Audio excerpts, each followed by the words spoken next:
In January, I found myself at a military base in northern Italy. It's a NATO base, but the U.S. Air Force is based there, mostly the 31st Fighter Wing. And I got up on stage. There was something like 2,000 airmen and women, standing next to an F-16 on this cool stage in an airport hangar. And we were just talking about philosophy, how, what the Stoics say, we don't control what happens, we control how we respond. These Stoic virtues of justice and courage and wisdom and self-discipline. And then I went home back to my normal life, and they probably thought their normal life was resuming too. And instead, within a matter of days, one of the worst pandemics in history strikes northern Italy specifically. They find themselves in the hotspot of one of the worst global pandemics in memory, and they're right in the middle of it. And so now all those ideas suddenly become much more pressing and much more urgent. When Marcus Aurelius said, "It stares you in the face, no role is so well suited to philosophy as the one you happen to be in right now," he's talking about this. He was writing that in Italy 2,000 years ago, as a global pandemic which had originated in Asia, had rippled through the known world, was overwhelming the medical system. It was overwhelming the economy. It was overwhelming the government's capacity to respond. And that moment called for real leadership. And Marcus Aurelius stepped up, just like these men and women have. And so I reached out to the general there, who's been a wonderful supporter of mine, and I said, "Hey, how can I help?" And he asked if I would get on a Zoom call and talk to some of the leaders in the fighter wing at the base, which of course I was totally honored to do. What I wanted to do is just riff on some of these Stoic ideas and how they can apply to what must be an overwhelming and stressful situation that real lives depend on them being able to respond to this well. And I think we can learn from them about how to step up, about how to stay strong. They have all the same concerns that you do and I do. They're concerned about their family. They're concerned about their job. They're concerned about their country. They're just concerned, right? But Stoicism can help walk us through this. I think at the core of it, Stoicism is designed for situations like this. It's designed for when things are scary. It's designed for when we're overwhelmed. It's designed for when shit goes south. And the Stoics say we don't control what happens, we control how we respond.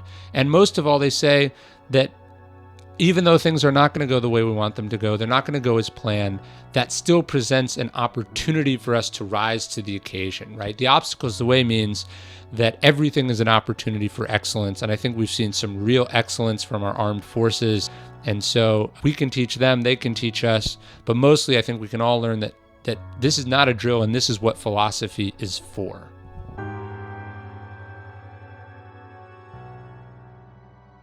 What I thought we would do is we can sort of walk through some ideas from Stoic philosophy, which is what I write about, sort of how it pertains to leadership. But instead of me telling you what Stoic philosophy is, I'd sort of rather show it in practice. We can think that sort of philosophy is this abstract thing, this sort of academic discipline, but in reality, it's meant for precisely the kinds of situations that you guys find yourselves in, that average citizens here stateside find ourselves in, and unfortunately that people all over the world find themselves in, which is there's a lot of uncertainty, which is a lot of sort of overwhelming sort of forces outside of their control. But what we have to do is figure out how to navigate that, and then ideally how to be our best selves within that. What do we revert back to? What do we return to when things are stressful, when things are overwhelming? How do we sort of have these sort of bottom lines, what General Mattis has called sort of our flat ass rules? What are the rules we turn to? What are the ideas that we turn to that are kind of true in all situations? One of Lincoln's favorites, for instance, was "and this too shall pass." That's a little depressing, a little powerless. So I want to give you guys some more that I think will apply to where you guys are, what you're doing right now, and then hopefully we can talk through questions or thoughts you guys have afterwards.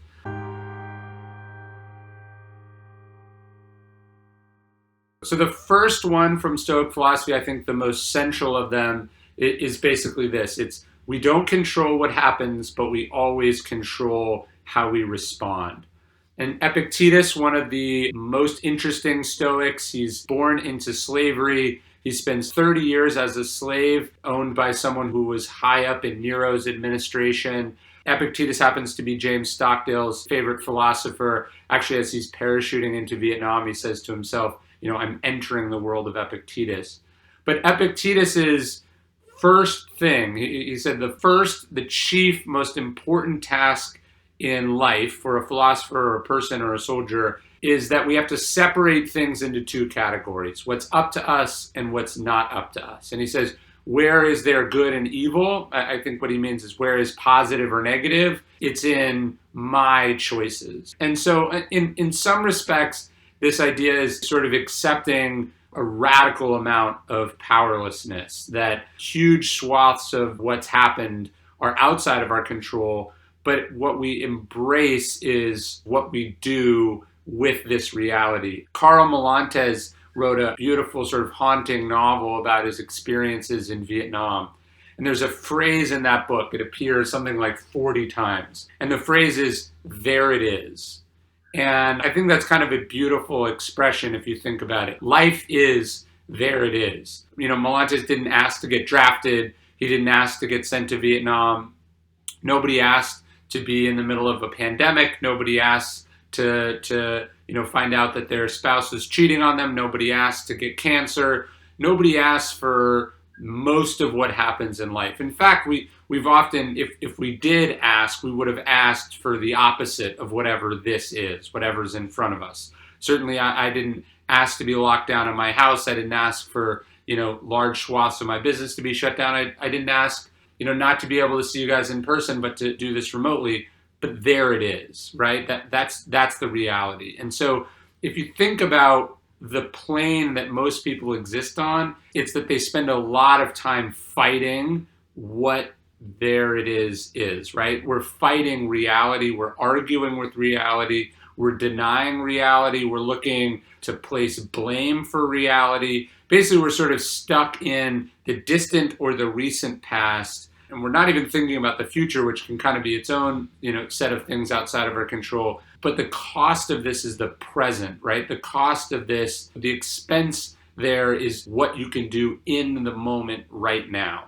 So at the core of Stoicism is accepting this powerlessness and then seizing this power, which is that we control what we're going to do about the situation at hand, right? Chris Hadfield, a Canadian astronaut, he talks about, he says, there's always things you can do to make a situation worse, and there's always things you can do to make a situation better. And so how do we focus then on making a given situation better? That's where I think we all are right now and what we always have to be thinking about. So it's how quick can I accept this? The Stoics use the word assent, A-S-S-E-N-T. Marcus Aurelius also calls this the art of acquiescence. And I think just at the core of that is like, okay, look, I don't control what has happened. I don't control why it happened. I don't control whose fault it was that it happened, but I do control how I'm going to respond.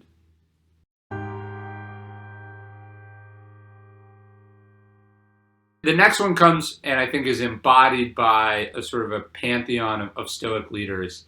But it's basically the idea that when systems break down, leaders step up. Or a Stoic steps up. So if we can kind of look at some of the dark moments in Roman history, Julius Caesar overthrows or attempts to overthrow the Roman Republic, and he runs smack into Cato, who steps up and basically tries to save the government that he was so dedicated to.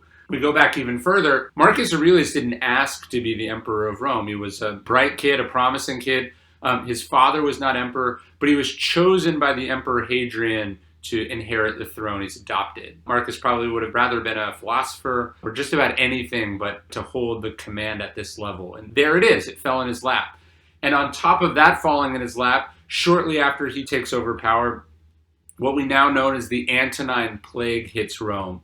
It's a global pandemic that originates in China. It spreads over the porous borders of an enormous empire. People fall sick within a few days. Mortality rate is about 1 to 3%. Governments fail in response to this. Politicians, they don't respond quick enough. It overwhelms the medical system. The economy still starts to falter. So this might sound a little bit familiar to you guys. It's a bit haunting to think that 2,000 years ago, Italy was experiencing almost identical events as to what it's happening right now. But what does Marcus Aurelius do in this situation? Well, he steps up because that's what leaders do. Most of the wealthy people in Rome fled Rome. Marcus stayed. Marcus puts Galen, probably the greatest medical mind of antiquity, in charge of response to the plague. He seeks out every medical advancement possible. He, consults every oracle and temple and priest that he can. I think the most beautiful moment in Marcus's reign comes as the economic crisis that pandemics often precipitate, as that hits Rome. This is where Marcus has the most control, where he has the most influence. And so what does Marcus do? Well, first, he tears up, or actually burns, most of the debts owed to Rome at this time. He's trying to relieve pressure on people. And then, seeing that this is not enough, he starts to conscript capital from the wealthy. He begins to audit government expenditures to make sure government officials are serving the people, not the other way around. And then most beautifully, he walks through the imperial palace and he notices all these, sort of priceless treasures and jewels and gifts that have been given to the emperor, all the sort of perks of the job. And he gathers them all up and he has them sold in a fire sale on the lawn of the imperial palace. And he uses this money to keep Rome going, to replenish the treasury. And so I think, to me, this is the embodiment of Stoic leadership, right? When things start to break down, when things start to fall apart, what happens is that leaders step up. Leaders start to do their job. Not all leaders, and in fact, this is often a pretty good test of whether a leader is good or bad, is how they respond to these high pressure situations. Good leaders, are improved by crisis. Good leaders show us who they are in crisis, and bad leaders, do the same. We'll talk a little bit more about that later. But there's that beautiful line, if any of your kids have watched Mr. Rogers, but there's that sort of viral quote from Mr. Rogers that comes up. I think he actually said this after RFK was assassinated, but it popped up again after 9/11. It pops up now. He talks about looking for the helpers, right? He says we can find inspiration in looking for the people who sort of do good in a crisis. And Seneca, one of the other early Stoics, he says the same thing. He says, disaster is virtue's opportunity. And obviously, you guys are precisely the kinds of leaders that step up in these situations. This is what your job is. This is what you train for.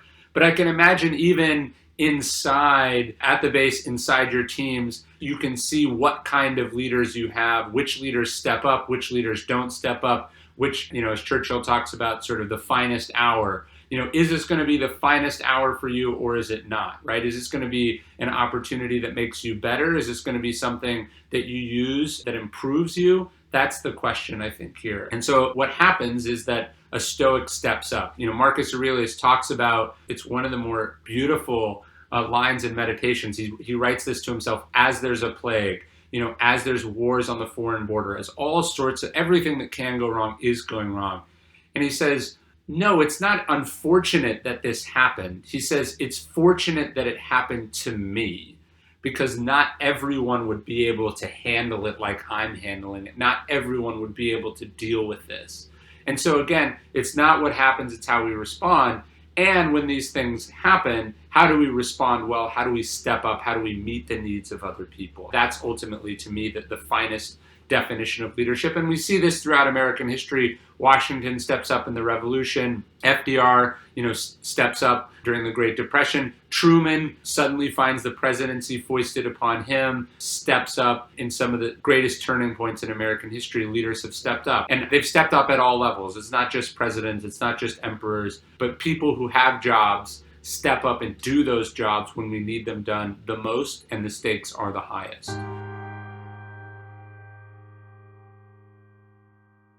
I think if we can get into the next Stoic idea, we find out that we're made for each other. One of my favorite expressions from Marcus Aurelius says, what's bad for the hive is bad for the bee. And so I think one of the things that pandemics show us, that emergencies show us, that crises show us, that international troubles show us, is that we're not alone, that we're much more interconnected than maybe we thought, maybe than we assume. There's a great meme here in the US that's passed around, and we don't have to get into the political implications of it, but it's basically the idea of, hey, maybe it turns out that those factory workers and those warehouse stockers and those, delivery people that we didn't think were worth a higher minimum wage, oh, lo and behold, it turns out they're actually pretty important. Hey, it actually turns out that, you can't just lock yourself down and pretend that you're the only country on the planet. America First works only insofar as we can make sure that the rest of the world isn't importing problems inside our borders, that we live in an ecosystem, and that the good of the many affects the good of the individual, and the good of the individual affects the good of the many, that we're interconnected. We're all interconnected. And that's what Marcus Aurelius is talking about. One of the beautiful passages in Meditations is he says, I'm a citizen of the world. And I think you guys are the physical embodiment of that idea. You're American forces stationed overseas. And basically, American forces have been forced to be stationed overseas for decades now, because we realize that how interconnected things are. And that if we turn a blind eye to what's happening overseas, if we focus on ourselves exclusively, actually that's not in our long-term self-interest. The good of the individual depends on the good of the collective. And Marcus Aurelius, he says, the fruit of this life is good character and acts for the common good. And that expression of the common good appears in Meditations something like 40 times. Over and over again, he's trying to remind himself, even though he's the head of the Roman Empire, that it's really the world that matters, that really it's the good of everyone that matters. And he says, keep in mind that all rational things are related, and that to care for all human beings is part of being a human being. We have to remind ourselves that things are connected, he says, of their relatedness. All things are implicated in one another and in sympathy with one another. This event is the consequence of some other one. Things push and pull on each other, breathe together, and are one. That's another funny idea I heard recently. It's like, if you doubt that an individual can change history, then you haven't heard of the person who ate a bat, right? A single individual in China affected the entire future of humanity on this planet, and I don't think that's overstating it. And so that's how a single human can affect everyone negatively, but conversely, a single human can impact everyone positively, and I think America has been obviously a great example of that, and I think this is reminding us, oh, actually, we can't close our eyes, we can't close our mind, we can't close our borders. What we have to figure out is how do we work within a system, how do we protect our people, but at the same time realize that the fate and the safety of other people directly affects the safety and the help of each other. And so I think that's why Marcus doesn't flee Rome, even though he could have during the pandemic.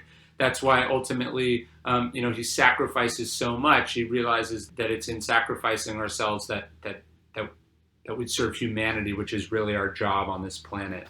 Thanks, Ryan, for being with us today. We've been emailing back and forth about what you can do, and thanks for reaching out. And I think the whole team saw the deliberate preparation you did for us and the sheets of paper there. I know you've been working on this for a few weeks, so thank you for that. Thanks for getting up early as well. I know it's early there in Texas. So that's fantastic. But, you mentioned at the very beginning, I think it's really important for us to consider when we take a look back in time. It seems like years ago, but it was just months ago that you were out with us, Ryan, and teaching us again. And so it was about 3 weeks, no kidding, from the time that you left and spent some time with us, that Lombardy out west of Milan, COVID just exploded. And then it started moving from that area in the west to the east to where we are pretty rapidly. And as I think we sit back and we reflect and we think about where we are right now, this team has responded in an amazing way, brother. And I just want to say that you're a huge part of that because we have rallied, I think, around Stoicism, whether we realize it all the time or not. We've been using the teachings that you taught us. And when you take a look at all the things that you just discussed, you talked about number one, right? We don't control what happens to us. We control where we respond. We've been doing that with our airmen, our soldiers, and our families. That's really been the cornerstone of that. You take a look at character's fate, the fifth thing you talked about, and then leaders step up. All these leaders right here, particularly our squadron commanders and our WSA chiefs, have stepped up in a big way. And then you take a look at what's good for the bee is good for the hive. We've got amazing volunteers doing amazing things all around the wing. Our grocery store on base, we got over 200 volunteers taking food and things to our families that can't go anywhere off base. So just been amazing to watch the team deliver, the team step up. And it's really, I think, in large part to how you helped us think about things. And we're really leaning on that Stoic philosophy as the foundation of what we're doing right now. Face those challenges, the Stockdale paradox, but in the end, have the faith that will prevail in the end. So you've made a huge difference, brother, in the past when you were here just a few months ago. You made a huge difference with us here today. So just can't thank you enough for being part of Wyvern Nation. And look forward to seeing you in person soon and give you a big hug and a thanks for what you've been doing for us. No, I'm really honored, and I think the idea that it wasn't that long ago, I think is not a bad Stoic reminder too, which is like life comes at you fast, right? We think we've got it handled. We think everything's set, and life has a way of making quick work of our plans, and that's why this resilience is so important, and that most of all that's why what you guys do is so important, because you're there on the front line, so to sort of protect the people from home. And I can't thank you guys enough for the work you do and for the opportunity to talk to y'all. And you've got my email, so hit me up anytime if you need anything else. And I really appreciate it. Hey, thanks for watching Daily Stoic. If you want to learn more about Stoicism, you can check out some of our other videos here. Subscribe, we'd really appreciate it. Keep learning, keep studying, and remember those 4 Stoic virtues: courage, justice, temperance,